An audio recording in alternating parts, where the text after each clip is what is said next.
Good afternoon, second grade. It is time to read the Panda Puzzle. We left off on chapter 5. They were heading towards Tom Steele's office. Dink had to think fast.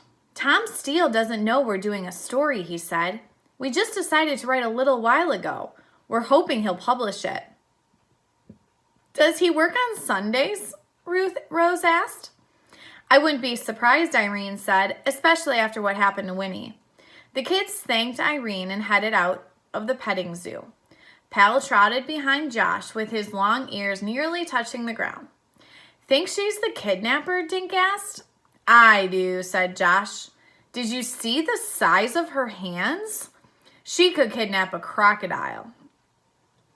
It could be her, Ruth Rose said. She's the only one with a key. I don't know, Dink said. She really seems to like animals. Maybe she likes money better, Josh said, wiggling his eyebrows. They entered the senior community center through a rear door. Dink spotted a sign saying, "The Panda Paper," and an arrow pointing down the hall. What do we ask this guy? Josh whispered. Pal sniffed the floor as they walked. For one thing, Dink said, I'll ask him if he'll put my story in his paper. So, Mr. Steele is the editor of the Panda Paper. The one you haven't written yet? Josh asked with a grin. Yeah, that one, said Dink. Soft guitar music greeted them at the open door. Tom Steele was sitting at the computer with his back to the kids. A small radio sat on the desk. Dink knocked on the door jamb. The editor went on typing. He was humming along with the tune. Come on, Ruth Rose said as she walked into the room.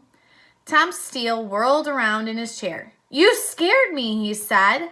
He stood up and stared at the kids. He was probably only a little taller than Dink, but his spiky hair and cowboy boots added another 3 inches. He wore round glasses under thick eyebrows that met in the middle. One of his hands had a Band-Aid across the palm.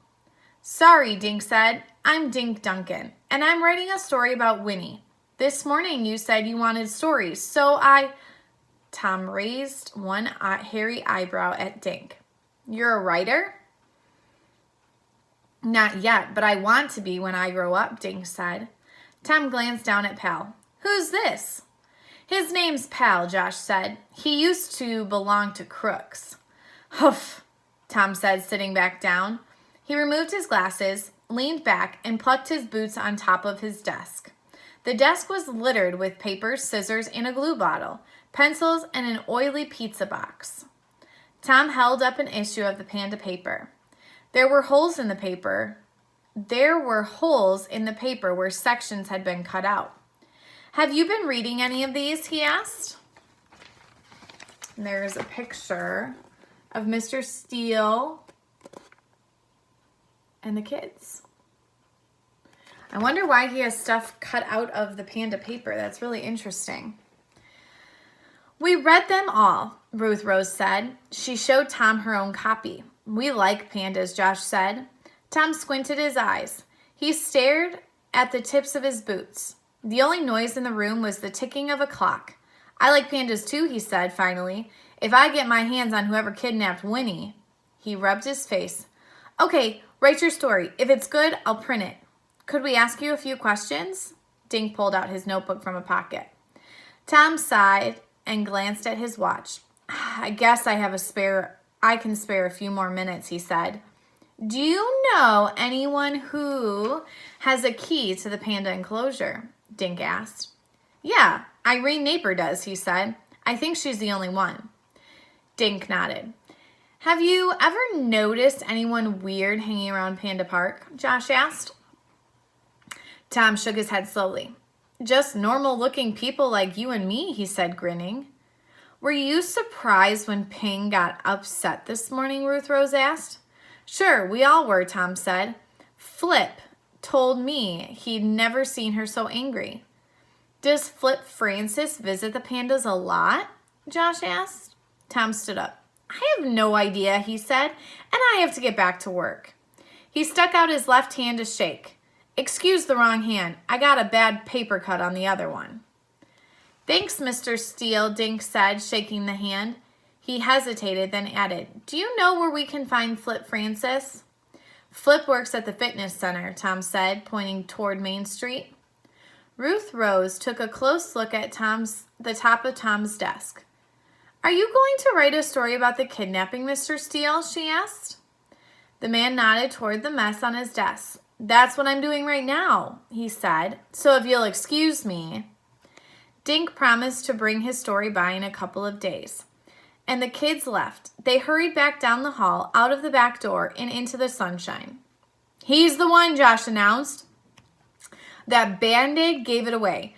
Paper cut? My Aunt Fanny. I bet Winnie bit his hand when he grabbed her. He had scissors and glue on his desk, and he was cutting out newspaper clippings, Ruth Rose said. The ransom note had letters cut out of the newspaper. And did you guys see what was leaning in the corner? Josh asked. No, but you're going to tell us, right? Dink said. A fishing pole, Josh said. And that was a fishing knife Pal found in the bamboo. I say we call the cops. I don't know, Dink said. This guy has a hurt hand, and he'd need both hands if he was climbing a fence carrying a panda. Josh smirked. Ever heard of a ladder? Dink grinned at his friend. What? The guy carries a ladder, an alarm clock, a knife, and a panda? Maybe we should be looking for a juggler. That takes us to chapter 6. A sign outside the fitness center said, No pets, no bare feet, no smoking. Josh tied Pal to a tree, patted his head, and said, Stay, boy. Pal sighed and flopped down. His big brown eyes watched Josh, Dink, and Ruth Rose enter the building. The fitness center was one enormous room. One end was filled with exercise equipment. A bank of windows looked out at Wren Drive. A shimmery pool took up the other end of the room. A lifeguard watched 3 swimmers doing laps. Other people were using the weights in the machines. The clang of metal hitting metal fought with the rock music blaring from hidden speakers. Dink wrinkled his nose. He smelled a combination of sweat and chlorine. A green awning was stretched over a counter where juice and health foods were being sold. I need a milkshake, Josh said, shouting above the music. I feel weak. They sell healthy shakes, Ruth Rose informed him. They make them from seaweed and tofu. What's tofu? Ruth giggled. It's white and wiggly, she said. You're not going to like it, Josh. Hey, there's Flip, Dink said, behind the counter. Flip Francis was wearing a t-shirt and blue shorts. He had long muscular arms. Can I help you kids, he asked. Hi, Mr. Francis, Dink said. I'm writing a story about the pandas. Could we interview you?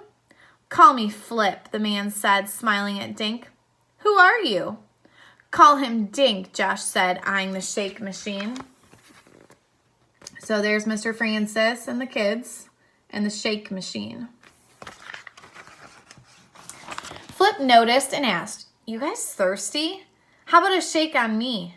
Sure, Josh said, but no tofu, please, or seaweed. Flip Francis laughed. How about milk, yogurt, and strawberries? Ah, now you're talking, Josh said, hoisting himself onto the stool. Flip expertly tossed ingredients into a blender. He switched it on for a minute, then poured the frothy pink concoction into 3 tall glasses. We were there this morning, Dink said. Flip slid the shakes and a jar of straws in front of the kids. My Granny Win would be broken-hearted if she knew, he said. The kids began drinking. Josh made a loud slurping noise through his straw. Dink picked up his pencil. Why do they call you Flip? He asked. I work out a lot on the floor mats, Flip said. He grinned. I guess I'm famous for my backflips. Why do they call you Dink? Josh started to laugh and choked on his shake. My real name is Donald David Duncan, Dink told him. I guess Dink is easier. Flip looked at Dink's notebook. So, how much have you had written, he asked. Not much, Dink said. We're talking to people who knew Winnie. Did your grandmother like pandas? Ruth Rose asked. Is that why she left all the money? Flip nodded. Granny Wynn loved animals, she said. She used to donate money to animal shelters all the time. Dink glanced at his notes about Irene Naper. Do you know who has keys to the panda enclosure? He asked. Flip nodded. Yep, Irene has one. I don't know who else. Have you seen anybody strange hanging around Panda Park? Josh asked. Flip looked up at the ceiling. Not strange. Maybe that guy who writes the panda paper seems to be there a lot. Tom Steele, I think is his name. In his notebook, Dink wrote Tom Steele in dark letters. Anything else? Flip asked. It's almost my lunch break. The kids finished their shakes. Thanks a lot, Dink told Flip. Glad to do it, he answered. Just then, a tall red-headed woman approached the counter. She was dressed like Flip, in a t-shirt and blue shorts. Sorry I'm late, she said to Flip. You can take off for lunch now. No problem, Kate, he said. Late lunch is better than no lunch. Flip placed both hands on the counter and vaulted over. Good luck with your story, kids, he said, and he strutted out of the door. Dink, Josh, and Ruth Rose followed Flip out. They saw him leap into a dusty Jeep with a rack on top. He tooted and waved as he pulled out onto Bridge Lane. Well, what do you think? Dink asked, watching the Jeep turn right onto Main Street.